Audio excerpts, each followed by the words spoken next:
Hello, in this video I want to show you how to install and join Google Classroom on your CUBOT Note 9.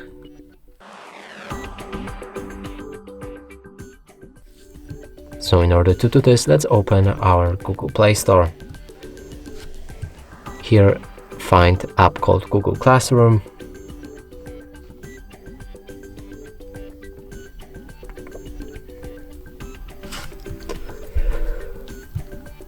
Download it. Then when it's done, you'll be able to open it.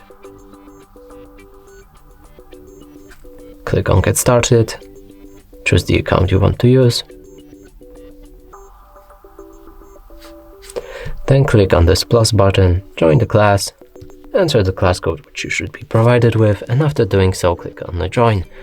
And that's it for this video. Hope you like it. Please consider subscribing to our channel, leave a like and a comment below.